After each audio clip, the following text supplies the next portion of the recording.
Dalam nama Bapa dan Putra dan Roh Kudus. Amin.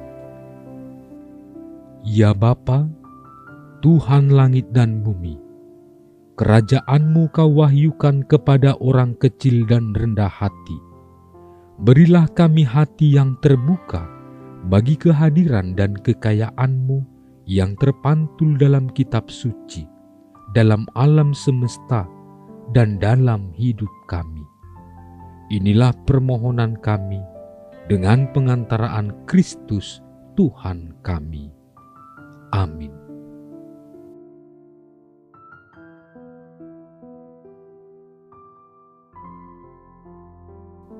Setelah malaikat-malaikat itu meninggalkan mereka dan kembali ke surga, gembala-gembala itu berkata seorang kepada yang lain, "Marilah kita pergi ke Betlehem untuk melihat apa yang terjadi di sana, seperti yang diberitahukan Tuhan kepada kita."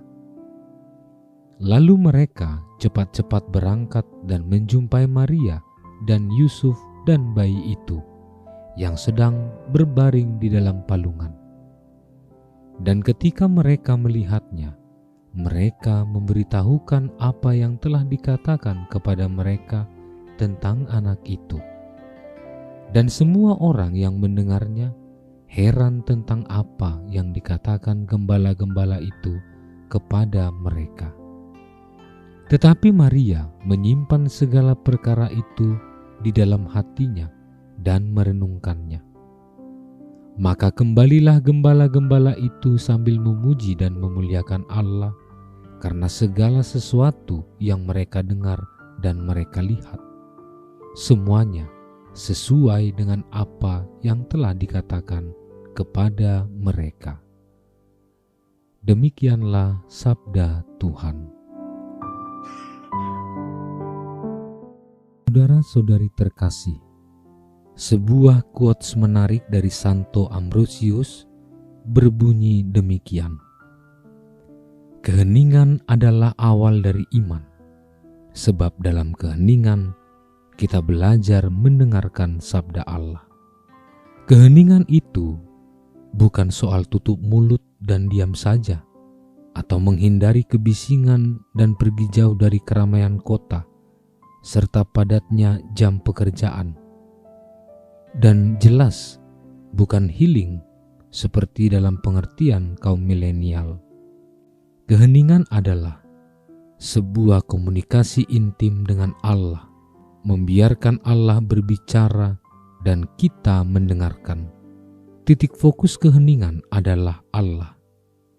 Ketika kita memfokuskan diri pada Allah, maka dengan mudah kita mendeteksi jebakan musuh, yakni iblis.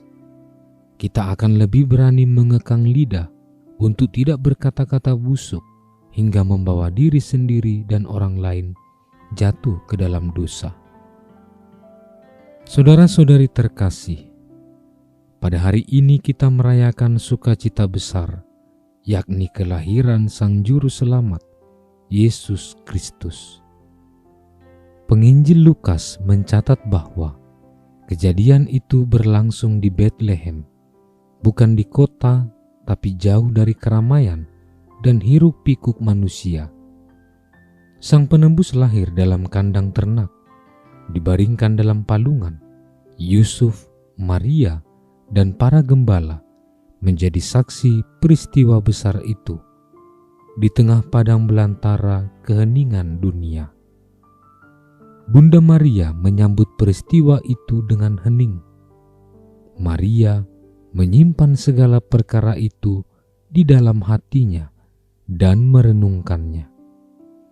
Kelahiran Kristus dalam hening dan sikap hening Maria yang menyimpan perkara itu di dalam hatinya merupakan antitesa dari perilaku hiruk-pikuk manusia yang sudah menjauh dari sikap hening. Itulah sebabnya karya besar Allah pertama-tama disampaikan bagi orang-orang kecil dan terpinggirkan. Lukas memberi bukti kelahiran Kristus Sang Raja justru pertama-tama dialami oleh para gembala, bukan penguasa kota, raja, maupun kaisar, bahkan imam besar. Sejatinya Natal adalah peristiwa riil iman akan kedatangan Kristus. Kedatangan Kristus yang dirayakan setiap tanggal 25 Desember. Hendaknya tidak menjadi sebuah rutinitas tahunan, tapi mampu membangun kesadaran transformatif. Jika selama ini kita terlalu sibuk dengan urusan duniawi, sampai lupa urusan rohani seperti misa, pertemuan rayon, doa keluarga, dan lain-lain, maka pengalaman Natal membawa kita pada pertobatan.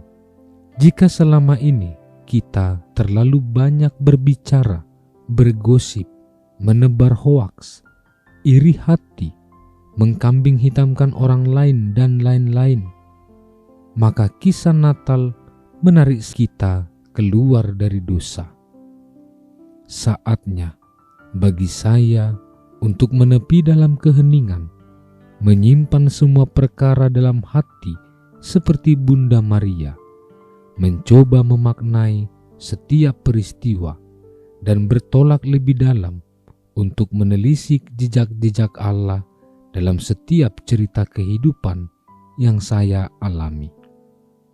Saudara-saudari terkasih, selamat Natal bagi kita semua. Tuhan memberkati.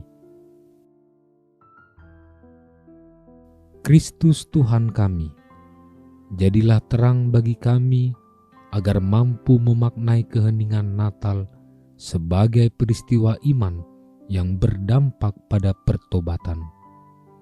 Jauhkanlah mulut kami dari gosip dan cakap buruk, agar hati kami bersih dan dapat menerima Engkau yang lahir ke dalam dunia dan ke dalam jiwa kami.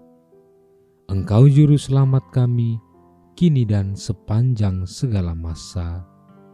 Amin. Allah Tritunggal Maha Kudus, Bapa, Putra, dan Roh Kudus. Engkaulah Allah Esa yang Maha Kuasa dan Maha Rahim. Kami puji dan muliakan Dikau. Di tahun komunitas basis ini, dengan sepenuh hati, kami mengagungkan Dikau, karena Engkaulah sumber, dasar, dan model sempurna kesatuan kami dengan Dikau, sesama dan alam ciptaan.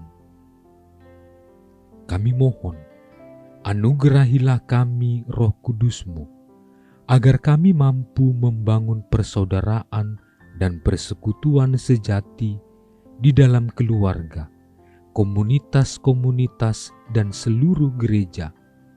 Dengannya kami menjadi tanda kesatuan dan kehadiran-Mu di dunia ini. Bunda Maria, Bunda yang berbelas kasih, doakanlah kami anak-anak-Mu, agar hidup rukun dan bersatu seperti keluarga kudus di Nazaret, dengan pengantaraan Kristus Tuhan kami. Amin. Dalam nama Bapa dan Putra dan Roh Kudus. Amin.